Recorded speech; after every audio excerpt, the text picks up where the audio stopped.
Assalamualaikum warahmatullahi wabarakatuh. Alhamdulillah, wassalatu wassalamu ala rasulillah Sayyidina wa maulana Muhammadin ibn Abdillah wa ala alihi wa sahbihi wa man wala, amma ba'du. Ikhwati fillah rahimakumullah, jamaah yang berbahagia. Judul, sudahkah saatnya muncul khilafah Islamiyah? Kan pertanyaan ini ya, munculnya pertanyaan ini kan dari fakta atau katakanlah perkembangan yang terbaru di tengah pergerakan Islam ini, yaitu munculnya Islamic State of Iraq and Syria yang disingkat menjadi ISIS. Awalnya saya juga agak bingung ketika istri saya waktu itu tanya, ISIS apaan sih, Bi? ISIS apaan sih? Saya bilang tuh kalau kita habis makan kan gerah tuh ya, kita buka jendela tuh, nah ISIS tuh gitu. Tapi kan tiap hari di televisi ada, jadi kita lihat. Memang kalau kita lihat tayangan yang ada di televisi, tentunya bangsa kita, umat Islam khususnya di Indonesia, itu menjadi terpecah-pecah cara memandangnya.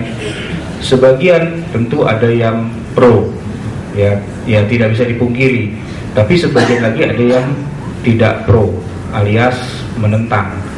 Nah, saya tentu tidak ingin mengajak kita semua memperdebatkan antara pro dengan tidak pro. Karena apa? Karena pemberitaan itu kan sifatnya juga kita nggak tahu ya mana yang benar, mana yang salah dan sebagainya. Semua adalah asumsi, semua adalah dugaan.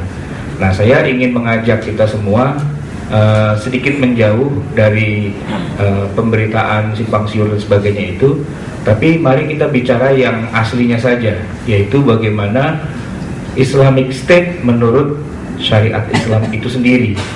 Tentu kita sepakat bahwa negara Islam itu di masa Rasulullah memang ada, dan Rasulullah adalah kepala negara. Buktinya sederhana saja, Nabi itu kan berkirim surat kepada raja-raja dunia kan, kepada Kaisar Heraklius. Itu surat yang dikirim kepada Nabi itu bukan surat orang di gurun pasir kemudian ngirim surat kepada raja dari negeri lain. Enggak, ini adalah surat dari kepala negara kepada kepala negara, G to G gitu kira-kira, ya kan? Ya, government to government gitu loh, yang isinya menjelaskan tentang agama Islam dan mengajak si Kaisar Heraklius itu untuk hidup berdampingan dengan damai. Silahkan Anda masuk agama Islam, ya kan, intinya begitu. Ada yang hafal nggak isi surat Nabi itu kayak gimana? Nggak hafal ya? Saya hafal karena saya sering nonton filmnya. Film Ar-Risalah itu ya, namanya juga film Ar-Risalah, kan judulnya Risalah itu kan the message gitu, surat artinya. Min Muhammadin Rasulillah ila Herakla Azimir Rum, dari Muhammad Rasulullah kepada Heraklius Kaisar Romawi. Aslim taslam, masuklah kamu ke dalam agama Islam. Jadi yang diminta itu bukan menyerahlah kamu di bawah jajahan kami orang Arab, bukan begitu. Tapi kamu, Anda ini raja, masuk Islamlah. Yu'tikallahu ajraka marratain, Allah akan memberikan kamu dua keuntungan. Satu, kerajaanmu tetap utuh, Romawi tetap tegak berdiri, dan kita tidak akan melakukan penjajahan, tidak akan melakukan aneksasi terhadap negara kalian. Kita hidup berdampingan. Yang kedua, kalau kamu masuk Islam, nanti rakyatmu juga banyak terinspirasi masuk Islam juga. Jadi kamu akan dapat dua pahala gitu. Tapi fa'in abaita, tapi kalau kamu nggak mau masuk Islam, ya sudah, nggak masalah. Mari kita hidup berdampingan secara damai gitu. Itu surat Nabi itu membuat Raja Romawi itu atau Kaisar Heraklius saat itu berpikir dua kali, masuk Islam nggak ya, masuk Islam nggak ya gitu. Tapi kalaupun masuk Islam, kata Kaisar, saya kan belum tahu banyak tentang Islam itu apa gitu. Makanya bisa nggak tolong dicarikan narasumber kedua. Ini Muhammad ngaku dia adalah Nabi dengan membawa syariat Islam. Saya udah diajak masuk. Tapi sebelum saya bilang iya atau tidak, saya mau tahu dulu Islam itu apa sih. Nah yang menarik, saat itu ada orang Mekah, bahkan bukan orang Mekah, pemimpin besar kota Mekah yang kebetulan tuh musuhnya Nabi, yaitu Abu Sufyan. Itu lagi bertandang ke ibu kota Kekaisaran Romawi. Saat itu ibu kotanya bukan di Roma yang sekarang, bukan, juga bukan di Istanbul yang sekarang, tapi waktu itu ibu kotanya adanya di mana? Iya, Bizantium itu sekarang di mana? Bukan, Palestina. Nah, di Al-Aqsa. Jadi istananya itu di Al-Aqsa. Nah, disitulah kebetulan Abu Sufyan, pemimpin tertinggi kota Mekah, yang di Mekahnya dia musuhnya Nabi Muhammad. Tapi lucu juga, sekalian jadi musuhnya, sekalian jadi mertuanya. Karena anaknya Abu Sufyan itu dinikahi oleh Rasulullah, gitu kan. Mertuanya kafir, dedengkotnya orang kafir, gitu. Kebetulan Abu Sufyan kan dia pedagang, lagi berlayar, berniaga ke Syam. Nah, di tengah pasar itu pengawal raja datang. Kamu Abu Sufyan? Iya. Dari Mekah? Iya. Ikut. Diajak ikut. Ketemu langsung dengan Kaisar Heraklius. Kan, waduh, saya mau diapain nih? Kata Kaisar, gak usah takut. Saya mau tanya, kamu orang Mekah kan? Iya. Ada Nabi di sana kan? Iya. Dia baru kirim surat sama saya. Kirim surat, apa isinya? Isinya saya diajak masuk Islam. Nah sekarang saya mau tanya sama kamu, apa itu Islam? Ceritakan, ditanya dari A sampai Z. Daurah 3 hari tentang agama Islam. Yang ngisi narasumbernya orang kafir, yang belajar orang kafir. Tapi isinya itu 100% akurat, gitu. Muhammad itu gimana orangnya? Dia keturunan raja atau bukan? Dia ini atau bukan? Wah, terus yang diajarin apa? Gini. Semua dijelasin sama Abu Sufyan dengan lengkap. Dan akhirnya kata raja, kesimpulannya, dia memang berarti benar-benar nabi. Agama yang dibawa itu benar-benar agama turun dari langit. Tinggal masalahnya, saya tidak harus masuk agama dia. Dia cuma nawarin kalau mau masuk silahkan, kalau enggak, ya enggak apa-apa juga, gitu. Abu Sufyan bengong. Saya aja yang kenal dia banget, malah saya mertuanya saya belum yakin dia nabi atau bukan.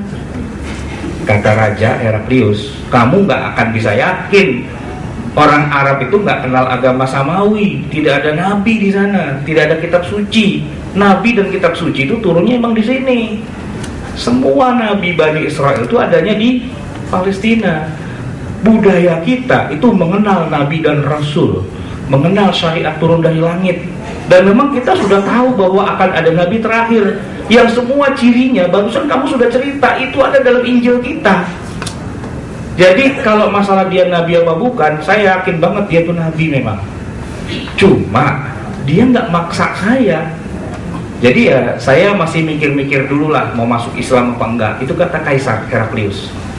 Nah akhirnya Kaisar punya ketakutannya begini, kalau saya sampai masuk Islam, nanti saya dipermasalahkan oleh rakyat saya dan sebagainya. Ya udahlah, saya nggak masuk Islam, tapi saya hargai Muhammad itu. Maka kirim balik utusan, bilang surat Anda sudah kami terima, tawaran Anda kami hargai, tapi mohon maaf saya belum siap masuk Islam. Tapi beserta ini juga kami kirimkan hadiah emas, perak dan sebagainya, termasuk ada satu orang budak wanita, gitu. Kirim kepada Nabi Muhammad. Itu Kaisar Heraklius. Jadi sebenarnya dia udah nggak ada masalah. Iya, bener ini Nabi. Gitu. Artinya apa? Di situ jelas bahwa Nabi Muhammad adalah kepala negara dan beliau mengatur negara, dan keberadaan negaranya diakui oleh Kaisar Heraklius, Kaisar Persia, Kaisar Romawi saat itu. Benar. Nah, saya nggak mau cerita sejarah yang terlalu jauh dari situ, tapi intinya saya ingin mengatakan konsep Islamic State yang semua umat Islam itu sepakat, itu adalah the Islamic State of Prophet Muhammad Sallallahu Alaihi Wasallam, Islamic State Madinah. Itu yang disepakati oleh seluruh ulama. Kenapa? Karena berbagai macam Islamic State itu sering jadi masalah, sering terjadi keributan. Yang satu menganggap kami Islamic State, yang lain bilang oh bukan, Anda bukan Islamic State. Nanti yang lain ngaku lagi, yang lain tidak terima dan sebagainya. Tapi ketika kita bilang the real Islamic State adalah Madinah, seluruh umat Islam pasti sepakat. Nah, tinggal masalahnya seperti apa Islamic State di masa Rasulullah itu. Begini, ikhwati fillah rahimakumullah, banyak orang mengira kalau negara Islam berarti orang kafir nggak boleh tinggal di situ, berarti semua orang akan dirajam, akan dipotong tangan, akan dipenggal kepalanya di hadapan umum. Karena itulah yang kita tonton dari film-film Hollywood selama ini kan. Saya kemarin baru nonton di HBO itu The Runner Kite. Film, ada yang pernah nonton? Film tentang itu kisah nyata dari Afghanistan. Jadi Afghanistan itu menjalankan syariat Islam. Kalau ada orang berzina, itu dirajam di tengah lapangan kayak Gelora Bung Karno gitu, ya kan? Orang semua kumpul, lemparin batu sampai mati, dah kuburin begitu.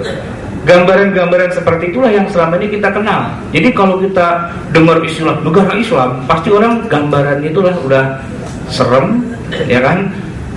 Potong tangan, rajam, gantung, kisos, kepala ngelinding gitu ya, darah.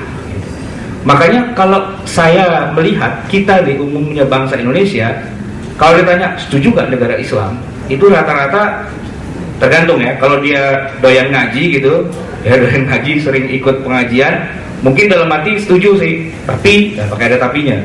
Nah kalau buat yang jarang-jarang ngaji, biasanya udah nggak setuju aja. Paling dia bilang nggak bisa tuh, itu kan Arab. Yang namanya orang Arab itu ya silahkan saja hukum pancung, rajam dan sebagainya. Tapi kan kita Indonesia gitu ya, kita kan ada Bhinneka Tunggal Ika gitu kan, kita kan Pancasila gitu. Biasanya begitu reaksinya. Saya bukan bicara di maunya saya, tapi itulah potret bangsa kita kalau ditawarkan dengan negara Islam, syariat Islam, hukum Islam dan sebagainya. Paling tidak kalau kita buka kenangan sejarah kita, tahun 45 itu kan pecahnya kelompok Islamis dan sekuler, itu kan ketika ribut menetapkan dasar negara kita Pancasila itu.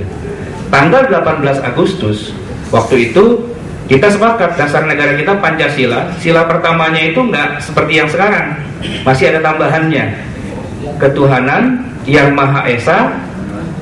Nah, masih ada 7 kata lagi, dengan kewajiban melaksanakan atau menjalankan syariat Islam bagi pemeluknya. Tapi 7 kata itu dipermasalahkan oleh kalangan nasionalis sekuler, bahkan sampai muncul yang namanya ancaman. Kalau masih ada 7 kata itu, Indonesia yang baru merdeka sehari ini kita belah 2 aja.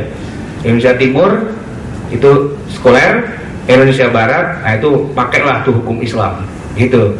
Nah, takut terbelah-belah lagi seperti itu, kalangan Islamis waktu itu kemudian ya mengalah lah. Akhirnya Pancasila kita tuh dihapus dari aslinya yang ada 7 katanya menjadi hilang gitu. Itu gambaran ya, bahwa kan yang menolak itu sebenarnya bukan orang Kristen loh, bukan orang Hindu, bukan orang Buddha, bukan siapa-siapa. Yang menolak itu umat Islam juga. Sebab 9 founding father kita itu seluruhnya beragama Islam kecuali yang bukan cuma 1. Tapi angkanya pecah 2. 4 itu membela syariat Islam, 5 itu membela tidak pakai syariat Islam. Berarti yang 5 itu 4-nya Muslim, 1-nya non Muslim. Yang 4 tuh Muslim gitu, sholat, puasa, zakat dan sebagainya. Tapi kalau bicara syariat Islam enggak deh gitu. Nah, pertanyaannya kenapa kebanyakan umat Islam di Indonesia itu rata-rata tidak mau atau tidak setuju dengan keberadaan negara Islam, hukum Islam, syariat Islam? Ya sederhananya karena apa yang tergambar di kepalanya adalah hukum Islam itu potong tangan, rajam, darah, kepala gelinding dan seterusnya gitulah, ya kan? Itu yang kebanyakan kita potret dari masyarakat kita. Nah, saya ingin memberitahukan bahwa Madinah sebenarnya tidak seperti itu. 1, tidak benar bahwa Madinah di masa Rasulullah isinya hanya orang Islam saja. Keliru. Justru sebelum Nabi hijrah ke Madinah, di Madinah sudah ada orang Yahudi. Yahudi sudah tinggal di Madinah udah puluhan bahkan ratusan tahun. Bahkan mereka sudah berasimilasi dengan orang Arab, sehingga orang Yahudi di Madinah sudah berbahasa Arab. Bayangin nama kita aja nih, dari nenek moyang kita jadi orang Islam, sampai gini hari nggak bisa juga bahasa Arab, ya kan?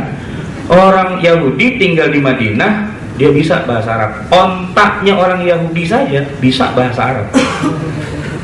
Disuruhnya pakai bahasa Arab itu, ke kanan, ilal yamin, ke kanan, ilal yasar, ke kiri.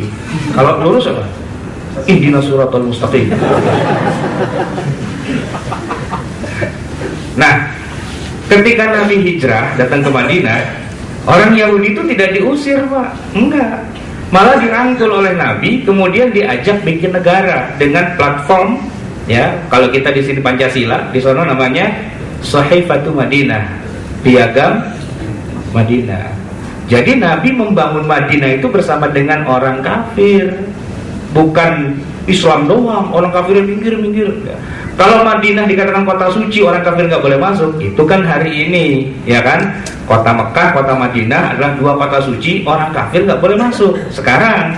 Tapi kalau di masa Nabi, Madinah itu justru kota yang penuh dengan orang Yahudi. Yahudi itu banyak di sana, bersuku-suku, berkabilah-kabilah. Yang besar itu ada suku kabilah Bani Qainuqa, kemudian ada Bani Quraidah, ada Bani Nadir, dan seterusnya gitu. Nah, kepala-kepala kabilah itu, Yahudi itu dirangkul oleh Nabi, yuk kita bikin negara. Nah, lalu negaranya bernama Madinah Al-Munawwarah. Tadinya nama kotanya itu Yathrib, tapi oleh Nabi dan para pemimpin kabilah Yahudi diganti namanya menjadi ya Al-Madinah Al-Munawwarah gitu. Itu satu, Pak. Yang kedua, ini kita bicara hukum apa yang berlaku di Madinah.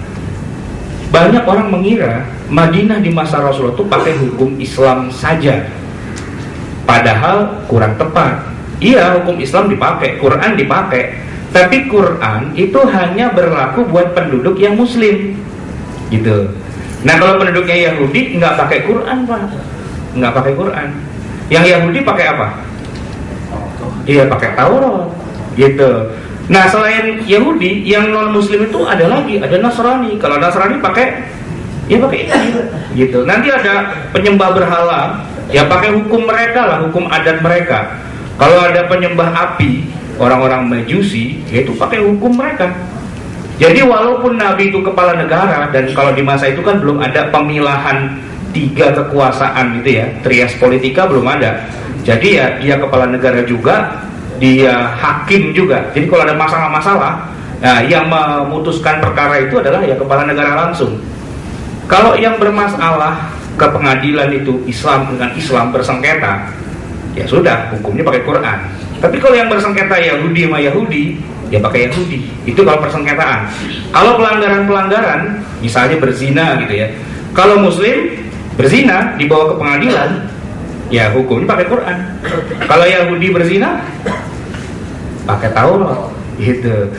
Nah, tapi kan begini, Taurat itu kan bahasanya Ibrani, ya kan? Nabi Muhammad kan nggak bisa bahasa Ibrani. Bagaimana beliau sebagai hakim mengeluarkan vonis hukuman tapi menggunakan Taurat yang berbahasa Ibrani?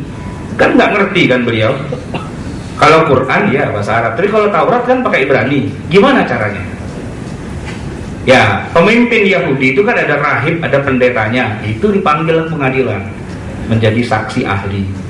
Ini ada warga Madinah zina, dan dia mengaku agamanya Yahudi. Tolong carikan di Tauratmu itu hukuman apa buat Yahudi kalau berzina. Nah, dibuka tuh sama rahib atau pendetanya ayat-ayat yang terkait dengan hukuman buat orang yang berzina. Dibaca gitu. Ternyata hukumannya adalah diarak keliling kampung gitu. Cuman Nabi lihat itu tangannya pendeta 3 jari ngapain nutup begitu. Kata Nabi, itu jari ngapain nutup begitu gitu. Nggak apa-apa. Jadi dibaca atasnya, terus dibaca loncat ke bawahnya. Coba angkat tuh 3 jari, apa sih yang ada di situ? Dibaca kan, ternyata hukumannya adalah bukan diarak keliling kampung, tapi hukumnya adalah hukum rajam. Sama dong dengan Quran. Iya, ternyata Taurat dengan Quran, ya itu kan satu sumber dari Allah juga. Hanya nanti dalam detail masalahnya Taurat itu umumnya lebih kejam. Misalnya sekedar ada tuduhan saja orang berzina itu langsung bisa dirajam. Tapi kalau pakai Quran, nggak bisa. Orang Pak, kalau berzina dalam syariat Islam, memang hukum akhirnya rajam. Seberat-beratnya itu adalah rajam. Rajam itu kan dilemparin batu sampai mati. Tapi syaratnya berat. Harus ada saksi. Berapa jumlahnya? Ya nggak sampai 25 sih saksinya, ya.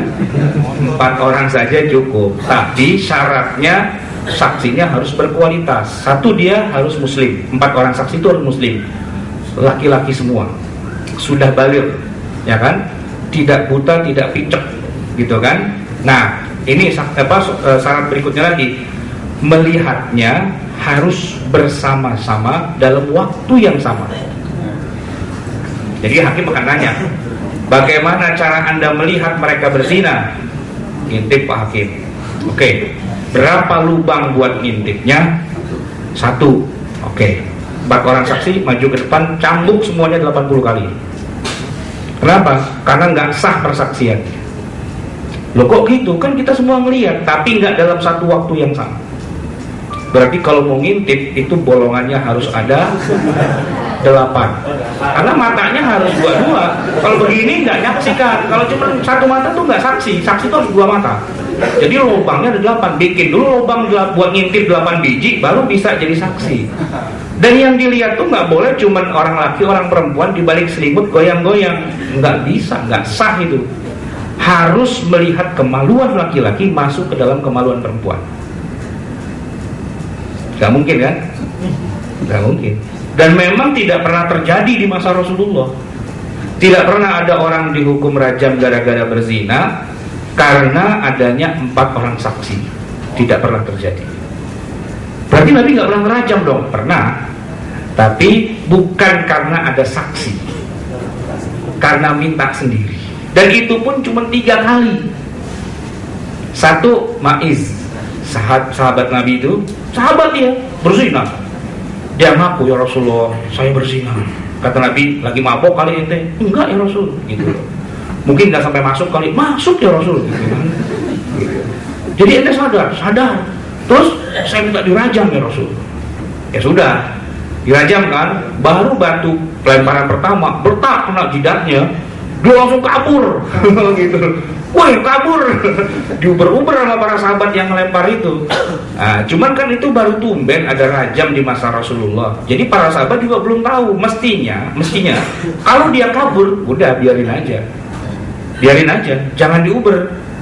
Ini diuber, dikejar-kejar, masuk pasar, keluar sini, wah, akhirnya kan ketangkep kok dirajam sampai mati. Kata Nabi, yang ngelemparin itu semuanya berdosa, sudah membunuh.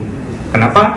Karena harusnya kalau orang itu mencabut pengakuannya, baik dengan lisannya atau dengan gerakan tubuhnya, dia angkat tangan, nggak mau dirajam, harus segera dihentikan. Idra'ul hudud bisyubuhat. Itu Pak, kalau kita belajar ilmu fikih syariat Islam itu ada. Nah, orang yang teriak-teriak tegakkan hukum Islam, dia nggak pernah baca itu. Dia nggak ngerti bahasa Arab, nggak tahu hadisnya, nggak tahu fikihnya, nggak tahu detail syariatnya. Ini yang ngerusak umat Islam, gitu loh.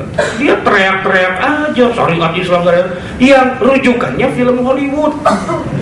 Iya, teriak-teriak hukum Islam, tapi rujukannya film Hollywood. Yang nggak ngerti. Antum pernah nonton film Aladdin nggak? Yang kartun itu, openingnya itu ada orang ngambil buah, langsung diambil tangannya mau dikampak begitu aja. Saya bilang ini udah sesat banget gitu. Nggak bisa, mau nyuri apel 1 masa tangan dipotong, nggak bener itu. Orang Pak kalau jadi maling emang harus dipotong tangannya, tapi dengan syarat. Syaratnya adalah, iya, ada melewati nisab, ada barangnya itu disimpan di tempat yang tersembunyi, yang dikunci dan sebagainya. Ada syaratnya panjang. Dan itu nggak bisa antum cuma nonton Hollywood gitu nggak bisa. Duduk di bangku kuliah fakultas syariah, buka kitabnya, baru itu ketemu di situ ketentuan-ketentuannya. Sayangnya umat Islam itu kan nggak belajar sampai sono, ya kan, belajarnya cuma dari Google, searching, lihat YouTube, ya gitu loh. Ilmunya nggak seberapa, tapi teriaknya kencang banget, nyaring banget, menggambarkan betapa kagak ngertinya dia terhadap syariat Islam. Nah di masa Rasulullah, si Ma'iz itu contoh kasus Pak. Kalau dia sudah angkat tangan atau dia kabur, itu udah nggak boleh dikejar, nggak boleh. Yang kedua kasusnya misalnya wanita dari Bani Ghamidiyah, ini wanita sahabiyah juga, dia wanita beriman, entah bagaimana suaminya kagak pulang-pulang, bukannya Bang Toib sih ya, kamu nggak tahu lah, nggak pulang-pulang gitu, akhirnya dia ketemu dengan mantan gitu, CLBK ceritanya, apa itu, cinta lama belum kelar gitu ya, sering ketemu, sering curhat, sering apa, akhirnya terjadilah sampai berzina dan hamil. Iya, nangis dia begitu udah sadar bahwa dia sudah kelewatan dalam hal ini, datang pada Rasulullah bercucuran air mata, ya Rasulullah saya minta dirajam. Kata Nabi nggak bisa dirajam. Kenapa? Kamu hamil, ada janin, keluarkan dulu janinnya, maksudnya lahirkan dulu baru bisa. Karena prinsip syariat Islam idra'ul hudud bisyubhat, jauhi hukum hudud itu kalau masih ada syubhatnya. Syubhatnya ada nyawa, nggak boleh, lahirkan dulu kata Nabi. 9 bulan kemudian wanita itu balik lagi, ya Rasulullah, nih bayinya baru aja brojol dari perut saya, cari orang yang bisa mengasuh. Nggak ada ya Rasulullah. Ya sudah, berarti kamu yang wajib mengasuhnya. Bapaknya kemana? Akhirnya kata Nabi, pulang, kamu nggak bisa dirajam, masih ada tanggungan anak. Nanti kalau anak ini sudah ada yang mau mengasuh, mau punya tanggungan lagi, mau dirajam, rajam lah. 2 kali Pak minta dirajam, diusir sama Nabi. Kalau cara kita Pak, udah mau divonis, ternyata disuruh pulang sama hakim, kita pulang, nggak balik-balik lagi. Ya kan, kalau perlu kita keluar negeri sekalian ya, biar bebas hukuman gitu kan. Ternyata ini dasar wanita baik-baik aslinya. Begitu umur anaknya udah 2 tahun, dia ketemu dengan orang yang mau melihara, mau ngasuh, dibawa sekalian, ya Rasulullah, anak ini udah 2 tahun, udah bisa makan sendiri, udah nggak pakai nyusu lagi, dan saya udah ketemu orang yang mau ngasuh dia. Kalau saya meninggal sudah ada yang nanggung orang ini, ya Rasul, saya minta dirajam sekarang. Padahal zinanya kan udah 2 tahun yang lalu kan. Kata Nabi, ya sudahlah, kalau emang kamu minta dirajam juga, kita udah nggak punya alasan lagi untuk meninggalkan hukum rajam. Ya sudah, dirajamlah wanita itu. Khalid bin Walid tuh paling depan ngelempar kepalanya itu pakai batu kolor gede banget gitu, beletak, pecah kepalanya, darah muncrat kena bajunya Khalid sini gitu. Khalid kaget kan, darahnya muncrat. Secara tidak disadari, Khalid itu langsung memaki perempuan itu. Ya kira-kira begitulah, dasar perempuan berdosa gitu ya, hidupnya berzina, matinya nyusahin gitu kan. Nabi dengar, Khalid, tutup mulutmu, nggak boleh. Ya Rasulullah, dia ini berzina, merusak suasana kota Madinah. Iya, tapi dia sudah taubat kata Nabi. Terus Nabi bilang, sekarang ini roh wanita ini sedang dibawa oleh malaikat menuju ke surganya Allah. Kaget Khalid, ke surga ya Rasulullah, kan dia berzina. Kata Nabi, dia sudah taubat. Ya, bahkan Jibril itu memberitahu bahwa taubat atau ampunan yang Allah turunkan pada wanita ini itu seandainya dijadikan sebagai ampunan juga buat penduduk Madinah yang lain, ya, lawuzi'at ila sab'ina min ahli al-madinati lawasi'athum, masih bisa buat bawa 10 orang lagi semuanya masuk surga dengan taubat yang Allah berikan pada si wanita itu. Wah, stres Khalid gitu. Saya kira masuk neraka, ternyata masuk surga. Kita yang ngelemparin aja belum tentu masuk surga, dia masuk surga duluan. Tapi intinya pesannya apa dari kisah di masa Nabi itu? Rajam itu bukan sesuatu yang istilahnya kejam dan sebagainya, bukan. Itu memang ada prinsip syariatnya seperti itu, tapi dengan segala macam persyaratan yang full, yang tidak boleh dilakukan semena-mena gitu. Nabi tidak pernah merajam orang gara-gara ada saksi, tapi memang kemauan orang itu sendiri, itu pun kalau sudah tidak ada penghalang-penghalang apapun gitu. itu syariat Islam di masa Rasulullah. Dan kita memang tidak menemukan hal-hal gitu kecuali kita belajar ilmu syariahnya sekarang. Nah, problematika kita sekarang ini adalah kita sering ketemu dengan teman-teman kita yang semangat menegakkan syariat Islam, semangat mendirikan negara Islam, khilafah Islam, daulah Islam dan sebagainya. Cuma ada cumatnya. Sudah ngerti belum syariat Islam? Ngomong-ngomong gitu kan. Saya punya teman di Aceh. Beliau itu belajar syariat Islam di kalangan jamaah tabligh. Dia belajar di Johannesburg di Afrika gitu. Saya ketemu beliau itu sebagai ulamanya jamaah tabligh tapi aslinya dari Aceh. Kebetulan beliau hafal Quran dan mengerti banyak syariat Islam. Saya ketemu beliau di sebuah masjid di Jepang. Nah, ketika saya ngisi pengajian di sana, dia duduk paling depan gitu. Ini imam jamaah tabligh ngaji fikih Syafi'i gitu, karena dia orang Aceh kan. Dia bilang, Ustaz, saya paling prihatin dengan negara saya sendiri gitu. Aceh, antum kan tahu, dia bilang, Aceh itu kan namanya saja sudah Nangro Aceh Darussalam, menerapkan syariat Islam gitu kan. Antum tahu nggak, katanya, syariat Islam model apa yang diterapkan di sana?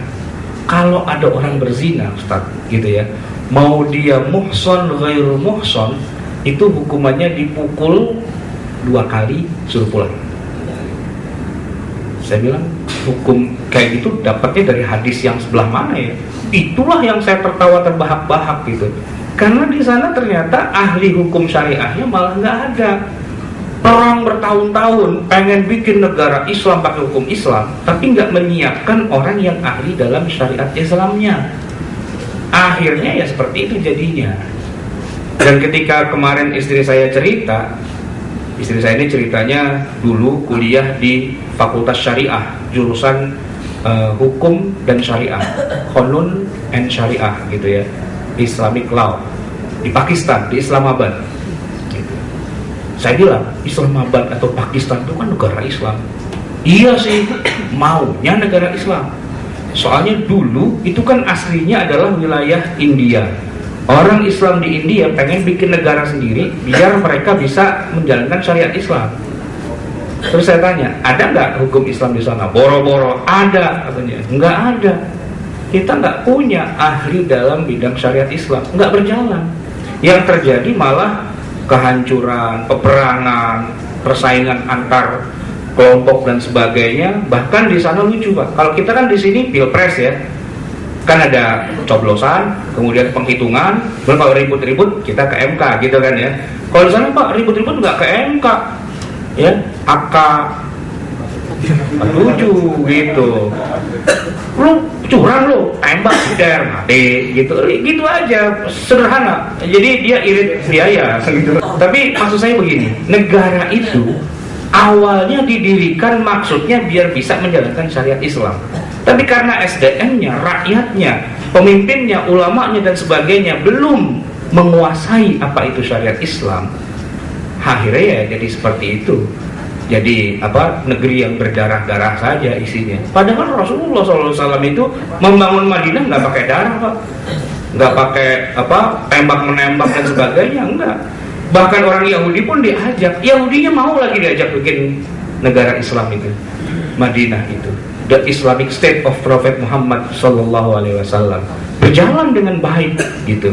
Bahkan tetangga Nabi itu Yahudi, kanannya Yahudi, sebelah sononya Nasrani dan sebagainya, biasa aja. Suatu hari Nabi pernah menyembelih seekor kambing, terus Nabi bilang kepada Aisyah, tolong bagikan kambing ini tangga-tangga gitu ya. Sore hari ketika Nabi pulang tanya, udah dibagiin itu daging kambing?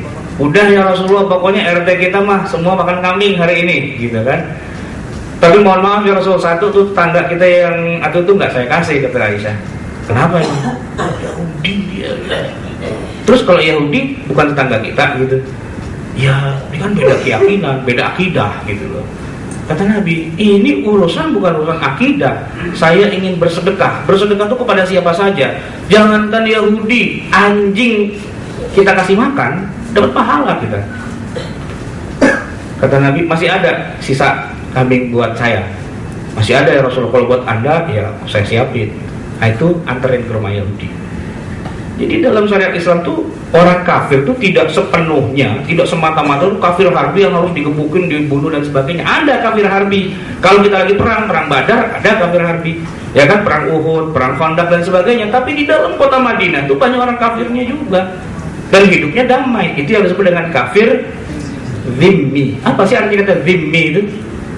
Zimmi itu orang kafir yang hidup di negeri kita dan kita lindungi. Bahkan Nabi bilang, jangan ada yang macam-macam nih mau kafir zimmi kita ini. Kalau ada yang berani ngotak-ngatik, berantem urusannya sama gua. Gitu. Ya kan, man adzani waliyan faqad adzantuhu bil harbi. Jadi itu Madinah seperti itu. Ikhwati fillah rahimakumullah. Kita kalau mau bikin negara Islam, kalau konsepnya seperti negara Madinah, saya yakin Pak, bukan cuma kita yang setuju. Nasrani, Hindu, Buddha dan sebagainya juga setuju kalau konsepnya kayak gitu. Ya kan? Karena semua dijamin keamanannya. Di Mesir Pak, Mesir itu, ini menarik Pak, antum tahu ya, yang namanya Mesir itu aslinya kan negara yang berpenduduk mayoritas Kristen, Koptik ya. Tapi Mesir ini menarik. Dulu para pembesar negeri itu udah bosan dijajah sama orang Eropa, karena itu jadi piara bergilir Mesir itu. Dijajah Yunani, dijajah Romawi, dijajah yang lain-lain. Bosan mereka, karena setiap penjajah yang datang pasti morotin kekayaan alamnya, morotin keuangannya, pajak dan sebagainya. Sampai akhirnya mereka mendengar di Jazirah Arabia itu ada sebuah negeri yang memang agamanya beda gitu ya. Nah, tapi kok aman, orang kafirnya yang bukan muslimnya dilindungi dan sebagainya. Mereka kirim surat kepada Khalifah, waktu itu di zamannya Khalifah Umar ibn Khattab radhiyallahu anhu. Jadi isinya sederhana, tolong invasilah negara kami, tolong jajahlah negara kami. Intinya begitu. Karena kita udah bosan dijajah sama yang lain-lain itu. Tapi kami dengar kalau kalian itu menguasai suatu negeri, menjamin penduduk yang lain yang bukan muslim itu bisa berjalan dengan baik. Umar kaget, rada-rada heran juga. Kan kalau ke sono, ke Persia itu kan perang gitu ya, tapi Mesir kok malah minta dijajah. Nah, Umar bilang sama Amr bin As, kamu kesana lagi, tanyain ini bener nggak mau dijajah nih gitu kan. Berangkat Amr bin As, begitu datang Amr bin As tuh disambut dan sebagainya. Istilah kata tuh, alhamdulillah akhirnya penjajah datang juga gitu ya.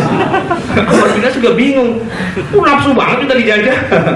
Tapi benar, ketika memang akhirnya penguasa muslim Amr bin As menjadi gubernur di sana, tidak ada satupun gereja yang diutak-atik, tidak ada satupun kanisah sinagognya Yahudi itu yang diutak-atik dan sebagainya.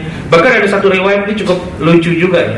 Jadi ketika sudah negeri itu jadi negeri Islam, pemerintahannya pemerintahan Islam gitu ya, rakyatnya yang Kristen dibiarin aja.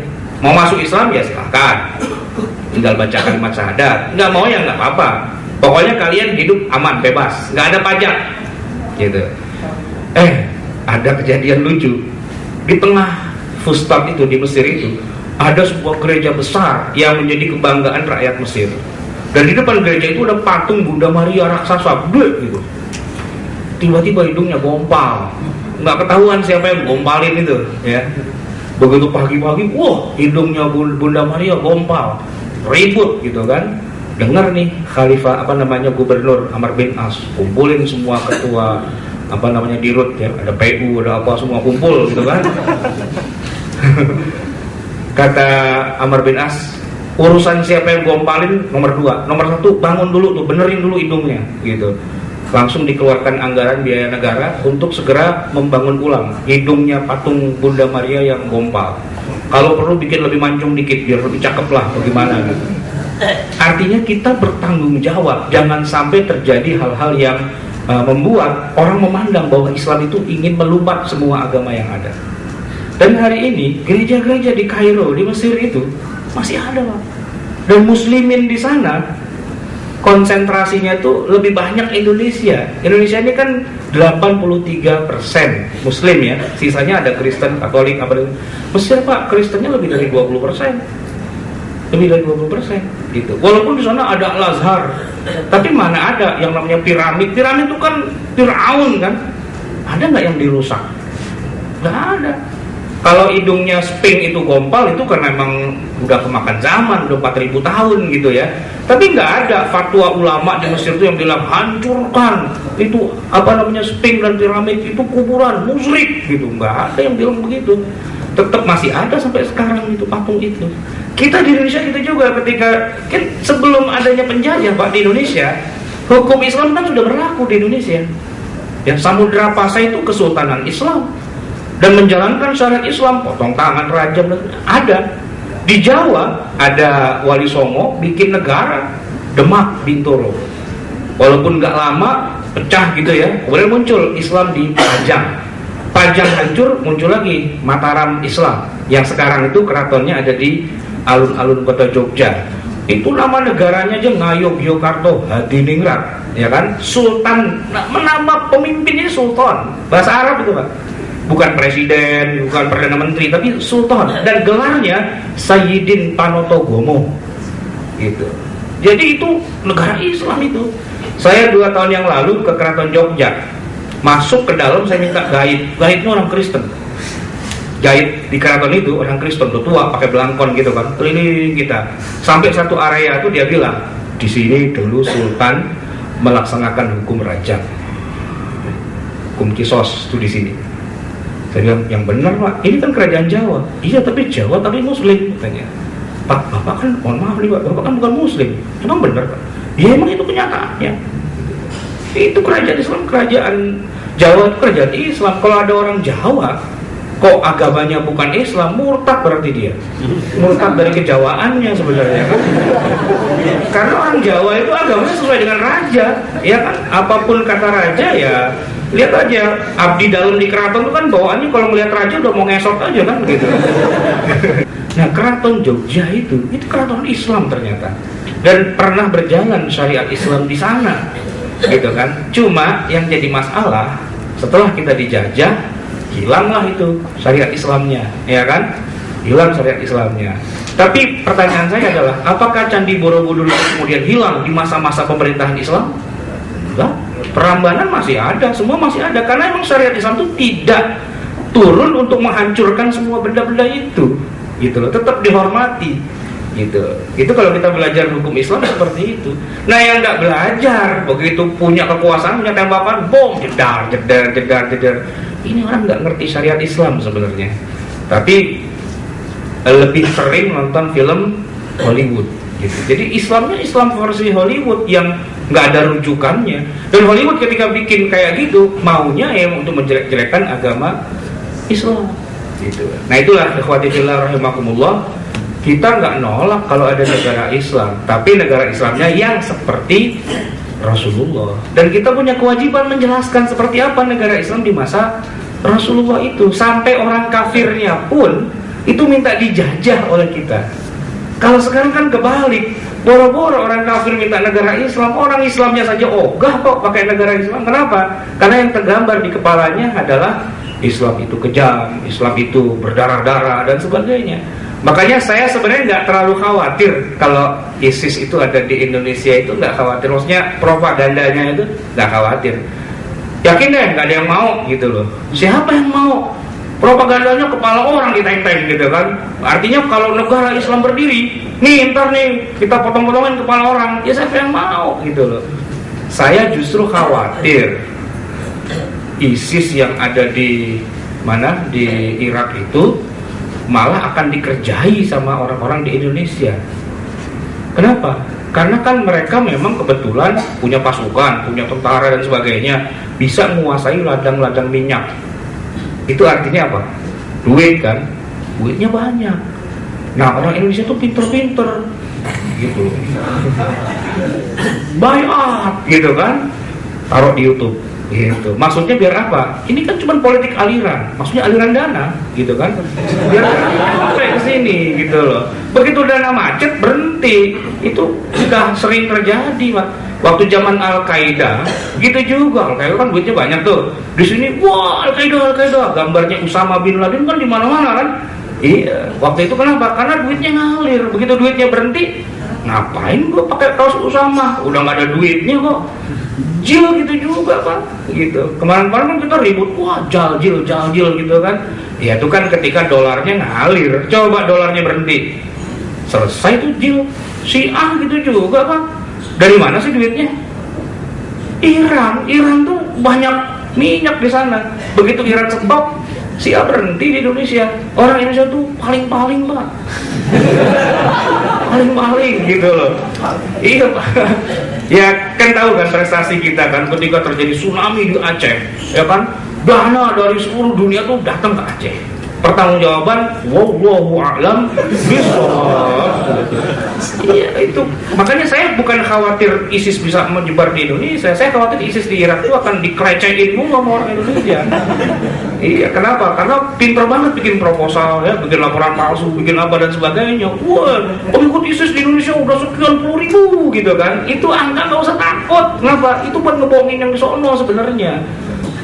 Kalau bicara bangsa Indonesia mau hukum Islam apa enggak, udah ketahuan enggak, gitu loh. Ya bukannya saya bangga dengan tidaknya gitu ya, karena itulah realitanya selama ini. Jangankan negara Islam, lawang partai Islam saja, ya ini kita harus ngakui juga ya, 11 kali kita pemilu itu belum pernah menang Pak, belum pernah menang. Ini saya bukan belain yang bukan Islam, tapi itu kenyataannya gitu. Tahun 55 Pak, yang menang siapa? Belum ada Golkar tahun 55. Baca sejarah apa? PNI Pak, PNI, Partai Nasionalis Indonesia. Sebenarnya sih kalau Masyumi sama NU bersatu itu harusnya lebih nomor 1, tapi karena mereka pecah 2, nomor 1 jadi akhirnya PNI, Masyumi nomor 2, nomor 3 baru NU. Dulu NU tuh punya partai sendiri tahun 55. Buka Wikipedia deh ya, sorry. Ada itu semua gitu ya, datanya ada. Nah sayangnya ya, pemilu-pemilu berikutnya pun ini belum ngomong syariat Islam, belum ngomong negara Islam, baru ngomong partai Islam, itu bangsa Indonesia rata-rata sudah nggak mau duluan. Itu kenyataannya. Maka tugas kita 2 nih Pak ya, bagaimana agar pemahaman tentang syariat Islam, hukum Islam, negara Islam itu jangan seperti yang selama ini orang ajarkan, Islam itu harus keras, harus apa dan sebagainya. Enggak, kita kasih tahu Islam itu seperti Rasulullah itu loh, damai, indah dan sebagainya seperti di masa Rasulullah. Nah masyarakatnya pun harus kita edukasi, sebab masyarakat itu jangan dimaki-maki Pak, tolong lu, gak mau bela Islam lu apa sih? Enggak, kalau digituin mereka makin jauh Pak, gitu. Maka saya tuh belajar dari sejarah tuh begini. Nih ibu-ibu yang di belakang kan pada pakai jilbab semua ya. Pemandangan ini nggak ada Pak 30 tahun yang lalu di Jakarta. Mana ada orang ke kantor pakai jilbab? Emangnya mau ngaji? Gitu, nggak ada. Karena waktu itu lagi sekuler-sekulernya. Saya sekolah di SMA 3 Pak. Itu guru agama kita lah yang kemudian nyuruh siswi berjilbab untuk pulang. Nggak cocok kamu di sini, mestinya masuk pesantren katanya gitu. Kenapa? Peraturan sekolah itu tidak boleh pakai jilbab. Itu tahun 80-an kan. Adik saya sekolah di SMA nangis-nangis. Kenapa? Disuruh pulang sama kepala sekolah. Kenapa? Kamu salah sekolah, mestinya masuk aliyah bukan masuk SMA. Itu 30 tahun yang lalu Pak. Kalau sekarang mana yang melarang? Ya kan? Orang lama-lama makin sadar bahwa pakai jilbab itu adalah kewajiban agama. Tidak ada yang melarang-larang lagi. Kalau Perancis, iya itu Perancis masih kafir. Tapi kalau Indonesia nggak ada yang melarang-larang itu. Bahkan polwan saja pada mau pakai jilbab, gitu kan? Luar biasa. Artis itu pakai jilbab Pak. Khususnya kalau bulan Ramadan. Khususnya bulan Ramadan itu artis pakai jilbab. Iya, benar kan? Gitu. Bahkan bukan cuma artis lah yang pakai hijab di bulan Ramadan. Warteg itu pakai jilbab, pakai hijab. Gitu. Cuman belum sempurna, kakinya masih pada kelihatan. Artinya sekarang begini maksud saya, yuk kita bersama-sama ajarkan syariat Islam ini kepada masyarakat dengan baik. Biar punya kesadaran, seperti tadi kesadaran pakai jilbab dan sebagainya, pelan-pelan. Ya, kita edukasi. Nanti suatu hari Islam itu akan tegak di negeri kita, tapi dengan sepenuh kesadaran dan sepenuh penghayatan. Yang dukung itu bukan cuma orang Islamnya Pak, non Muslimnya akan dukung juga, gitu. Sebagaimana di Madinah itu di masa Rasulullah. Karena mereka tahu, oh gitu. Seperti di Mesir di masa Khalifah Umar bin Khattab, orang Mesir yang Kristen malah minta dijajah oleh umat Islam. Kenapa? Itulah keadilan di situ. Nah gitu saya kira. Ngomong-ngomong udah jam 1 lewat, udah kelewatan terburu imsak ya. Cukup sampai di sini, semoga bermanfaat. Kalau mau nanya, saya tutup dulu aja ya. Adanallahu wa iyyakum ajma'in wa lakum minkum. Assalamualaikum warahmatullahi wabarakatuh.